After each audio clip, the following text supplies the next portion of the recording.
And that would be the ultimate injustice, is that he gets killed in prison for something he did not do. James informed us he was not under a non-disclosure agreement or a confidentiality agreement and was free to speak with Unite the People, and that he was doing it because his conscience would not let him not speak and leave a man in prison for something he did not do. Mr. James informed Unite the People that he was witness to the conversation Ms. Harris had, where she stated she had the gun, she fired it 3 times, Mr. Peterson grabbed her arm and knocked it down, and the gun fired 2 more times. The only party that responded last week was Megan Pete's representatives with a request for more information. A few days later, Mr. Peterson's brutally attacked in his jail cell. Hey, man, this shit starting to look a little spooky. Looking a little spooky, man. New evidence came about the Tory Lanez case. And then just a day after, he was stabbed. Sound like somebody you know. Somebody put a little price tag on his head. That's what it looked like to me, allegedly. But I'm going to let you listen to what these lawyers got to say. And I'm telling you, man, this shit's starting to look spooky, man. This shit's starting to look like Tory's innocent from the jump, but the powers that be made some things happen. Check this shit out. All right, everybody. First off, my name is Caesar McDowell. I am the CEO and co-founder of Unite the People. We're a nonprofit organization that promotes social justice as well as provides affordable legal services for the underserved community here in the state of California. Today, we want to thank everybody for coming out, all of the press, all of the fans, everyone that's here today. We want to say thank you for coming.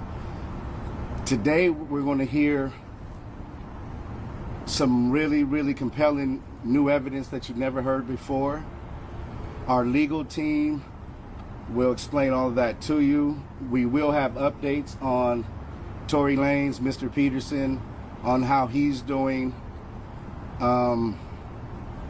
It's really sad to see the situation that he's in, and we think it's time, enough is enough. It's time to bring the brother home.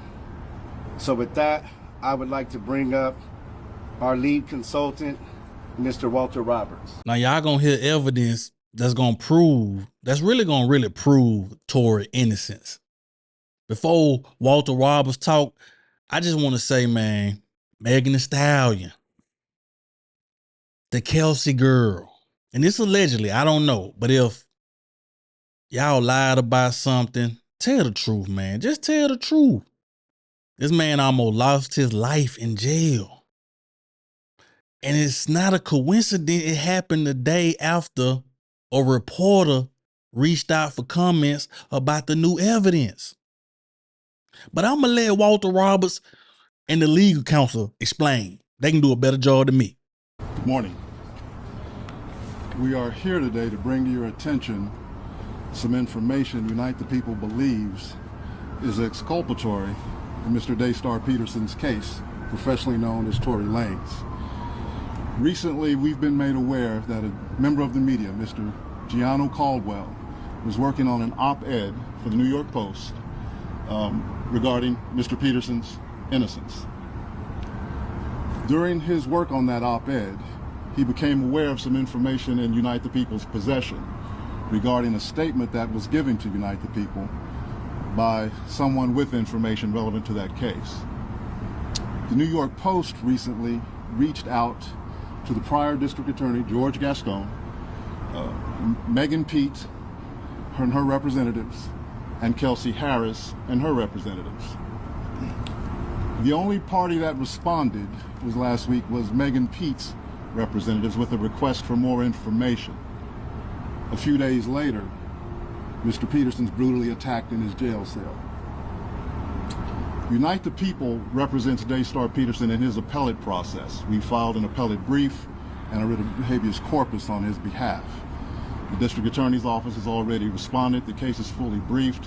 We're just waiting for the appellate court's decision.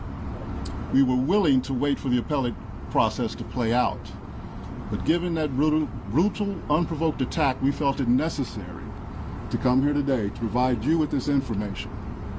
It is our intention to make a request to the governor to either pardon or commute the sentence of Mr. Peterson, so that when he recovers from this attack, he's not returned to a jail cell, but that he's allowed to go home and recover. Not long ago, Unite the People was approached by a gentleman named Bradley James. Mr. James informed us he was working as the bodyguard and driver for Ms. Kelsey Harris during Mr. Peterson's trial. As such, he was in close proximity and he had privy to conversations she was having with her husband and others. Mr. James informed us he was not under a non-disclosure agreement or a confidentiality agreement and was free to speak with Unite the People, and that he was doing it because his conscience would not let him not speak and leave a man in prison for something he did not do. Mr. James informed Unite the People that he was a witness to the conversation Ms. Harris had, where she stated she had the gun, she fired it 3 times, Mr. Peterson grabbed her arm and knocked it down, and the gun fired 2 more times. In essence, Mr. Peterson never shot anybody, never even touched that gun, never fired the gun. This statement aligns with the statement of the only non-party witness to the case, Mr. Sean Kelly, who at trial testified he saw 2 women fighting, 2 men break up the fight, 1 man grabbed the other one's arm. Gunshots came from the passenger side. The passenger side is where Ms. Harris was sitting. This further iterates that Mr. Peterson did not shoot Miss Pete, did not shoot at Miss Pete, or did not assault Miss Pete. It's just another irregularity in a list of irregularities in this case.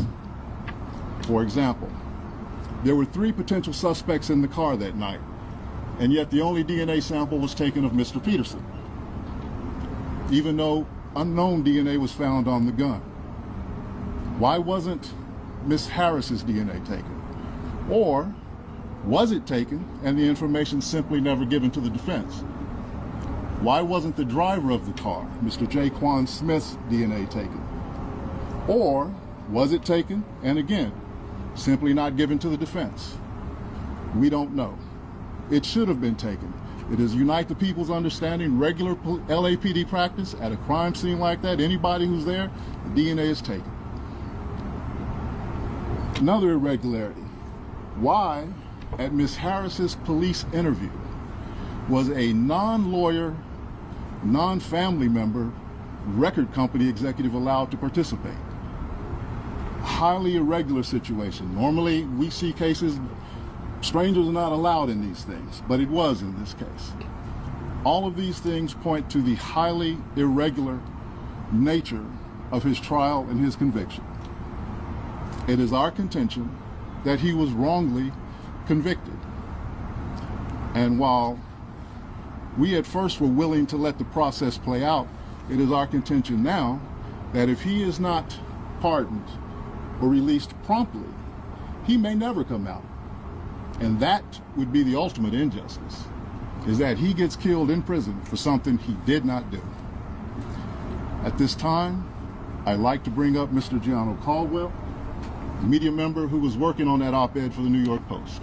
Thank you. This the real hero right here. This the real hero. He the one really broke the case. He was writing the story.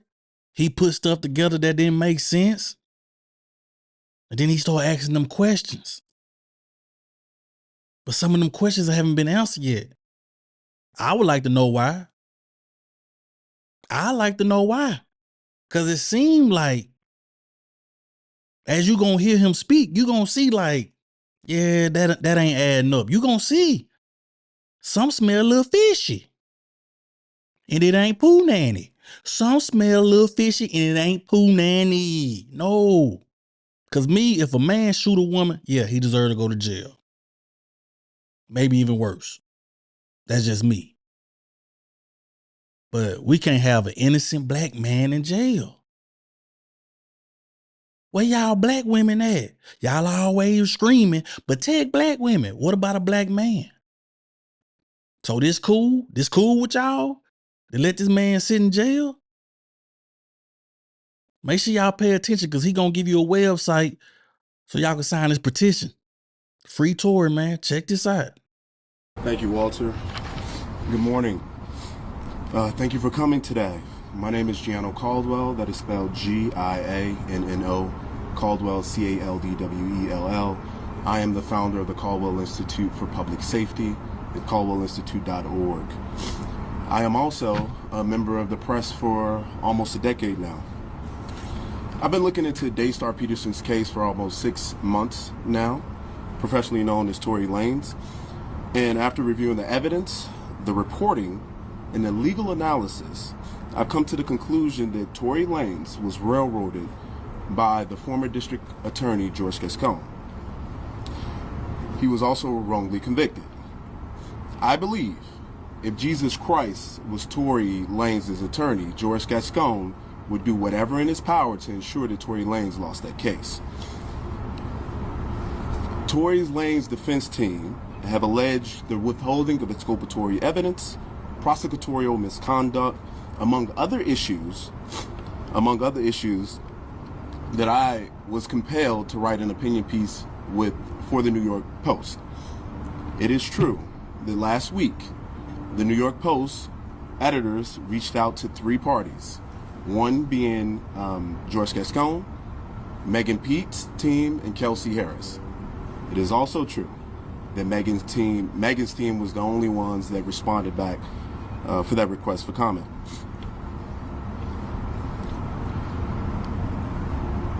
I had some glaring questions, and that was the reason for this op-ed.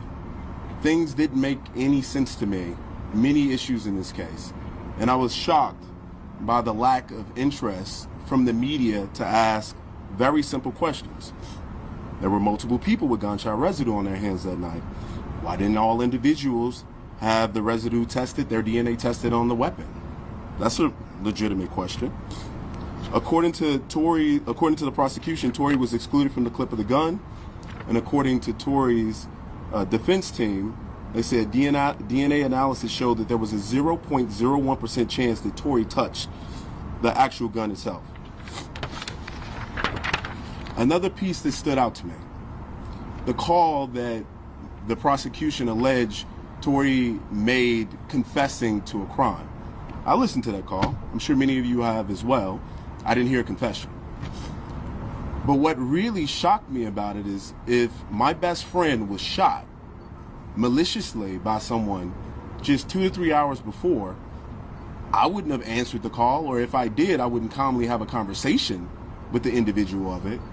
And certainly I would ask, why did you shoot my friend? And more importantly, I would never have given you my current location out of fear of you finishing the job. That was something that stood out to me. I also, in my op-ed, discussed Kelsey Harris pleading the Fifth Amendment. She wasn't accused of anything by Megan Pete or the police, and to my knowledge, she wasn't under any investigation. So why plead the Fifth? What also shocked me is the prosecution gave her immunity. For what? What did she do? Is there an allegation of her doing something? I'm not aware of that. Maybe some of you can answer that question today. During the time of trial, George Gascon, just to take you back to where we were at that particular point, he had just barely won a recall attempt. He lost support in many key demographics of voters. Crime was up in Los Angeles County. And this case would have been a silver bullet for him potentially winning. His policies obviously were bad and people were harmed. So that didn't happen, and thank God it didn't happen. At the heart of this injustice is the misuse of gun enhancement charges, a sentencing tool intended for the most dangerous and violent offenders. In Tory Lanez's case, these enhancements were not supported by evidence.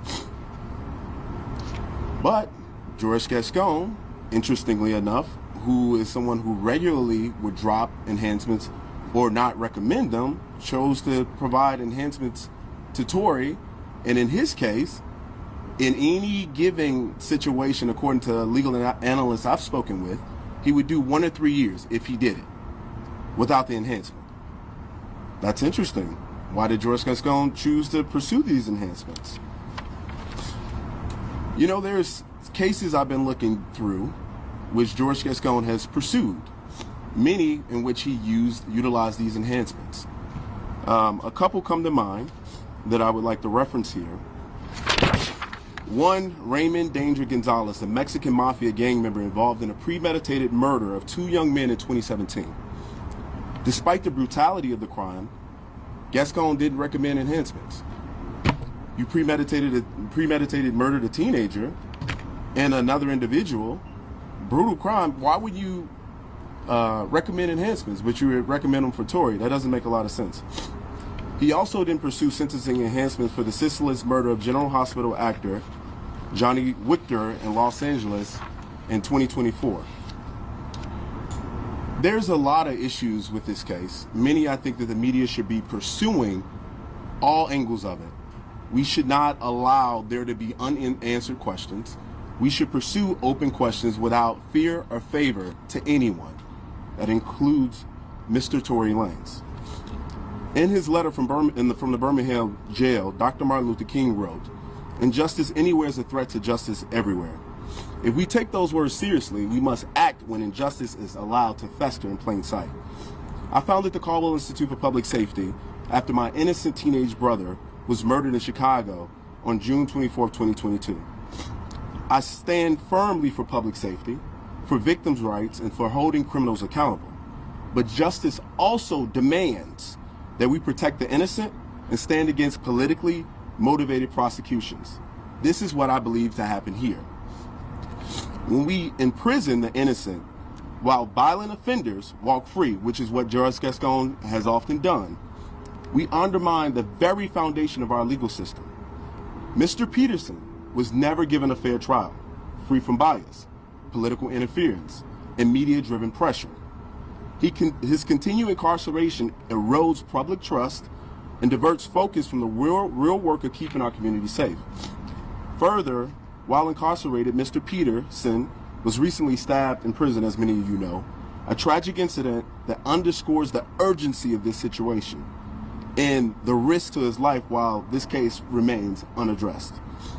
Governor Newsom, I respectfully urge you to issue a pardon for Daystar Peterson, known as Tory Lanez, in a full and impartial review of his case. California must not be a state where justice is driven by headlines instead of evidence. And in the case of George Gascon, that was often the case. So I encourage everyone here to go to caldwellinstitute.org, CALDWELL, Institute, INSTITUTE.org, and sign the petition. This petition asks for the governor to pardon Tory Lanez. Thank you.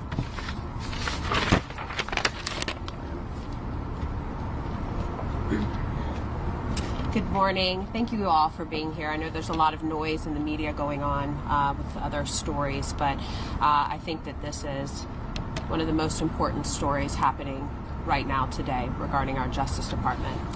My name is Diana London. I'm the CEO of the Secret Weapon Agency, which is a crisis communication firm, and I'm also the CEO of a company called London Global Strategies. I am a member of the media as well. I'm a commentator on a few networks, and I also serve as an advisor for Giano's Institute and also another company called Promising People that is fighting to reduce the recidivism rate in this country and also to correct our criminal justice laws. As a woman who has worked in Congress on criminal justice reform, I deeply believe in law and order. I've worked alongside law enforcement. I've drafted policy to reduce violent crime. I've seen what accountability should look like. But I also know the legal system without integrity is no justice at all. When we get it wrong, when our courts fail the people they're meant to protect, we don't just ruin lives. We erode trust in the rule of law itself. That's why I'm speaking out today for Daystar Peterson. better known to the world as Tory Lanez. This isn't about fame. It isn't about celebrity. It's about fairness. Tory Lanez doesn't want special treatment. He's demanding equal treatment. And if we Americans still believe in a system where guilty must be proven beyond a reasonable doubt, then we must admit this case raises serious concerns. Because the truth is, Tory Lanez is serving a 10-year sentence for a crime that evidence, which laid out here today, overwhelmingly suggests he did not commit. Let's go back to the night in question, just like Gianna was just talking about in the attorneys. As the attorneys laid out here today, the prosecution failed to produce a single shred of forensic evidence tying Tory to the actual gun. His fingerprints weren't on it. His DNA was later found to be 100% nearly excluded from the gun, as shown in the worksheet that was provided to the defense late on the eve of the actual trial, after making a request for that very document. After trial, looking at this evidence, there is a 0.01% chance Tory's DNA was on the firearm. That's a difficult statistic to equate with the story as told by the prosecution, which may be why this was not present in trial. In fact, there were 3 people that night at the scene who tested positive for gunshot residues. One of those was Kelsey Harris, as Gianno mentioned, the assistant to Megan Pete.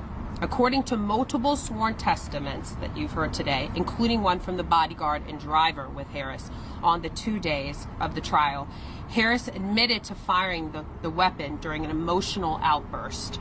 Tory intervened to de-escalate, not to harm. It is important to note, the police did not fingerprint anyone else who had gunshot residue on them that night, only Tory. Why? Even more troubling, the investigation itself was a disaster. Bullet fragments disappeared, the gun's serial number was sealed, a move that blocked the defense from investigating ownership.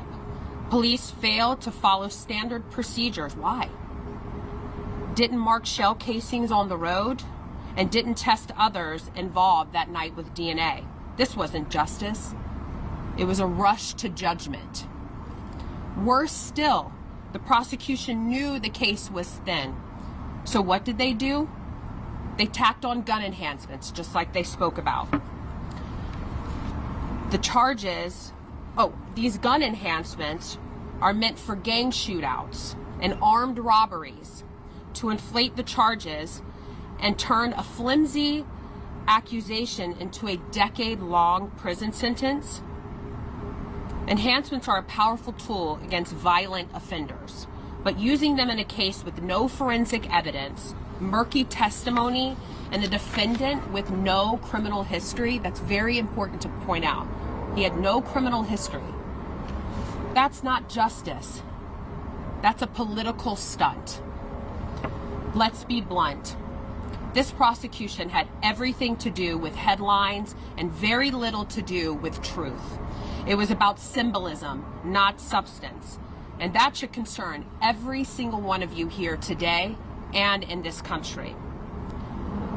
Because when the facts take a back seat to identity, when due process is sacrificed for public spectacle, we all lose.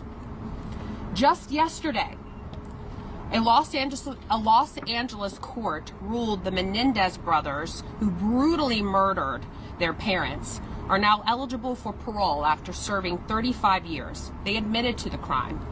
Tory Lanez, who killed no one and has still remained his innocent today, whose case is riddled with inconsistencies and prosecutorial failures, is expected to serve a decade? How is that justice? I've worked in federal criminal justice policy. I helped pass the First Step Act during President Trump's first term. I've spent years focusing on ending recidivism, building rehabilitation pipelines, and protecting the innocent from institutional overreach. I didn't fight for reform just to see the system weaponized against someone because he's famous or inconvenient. And let's be clear. If a high-profile black man with no prior violent convictions can be railroaded this easily, what hope is it for the everyday American who lacks his resources? Some people may want to dismiss this today as noise. But as a conservative, we are a movement that claims to care about over-criminalization, prosecutorial abuse, and restoring faith in American institutions. Well, here it is, laid bare in front of you. The prosecution manipulated the narrative. They buried key facts. They got the conviction they wanted, but not the truth we all deserve. As Giano mentioned, Dr. Martin Luther King Jr. warned us that injustice anywhere is a threat to justice everywhere. And this case proves it. If we let this stand, if we accept a conviction based on emotion rather than evidence, we abandon the very foundation of our system, that all men are innocent until proven guilty beyond a reasonable doubt. The timing of these events raised disturbing questions to me, and I think they all should to you as well. After over 2 years in prison without incident, Tory was stabbed 14 times just days after a major national news outlet reached out to Megan Pete's team, Kelsey Harris, and former DA George Gascon about a story on new evidence in this case. You don't have to believe in conspiracies to see the pattern. When evidence was about to come to light, Tory was nearly killed. So let's stop pretending this is complicated. Let's stop treating this like some cultural war flashpoint. This is about a man, a father, a son, Daystar Peterson, who has sat in a prison cell for over a year based on a case that wouldn't pass the smell test in any honest courtroom. The prison system can no longer guarantee his safety, and that alone should be grounds for immediate action.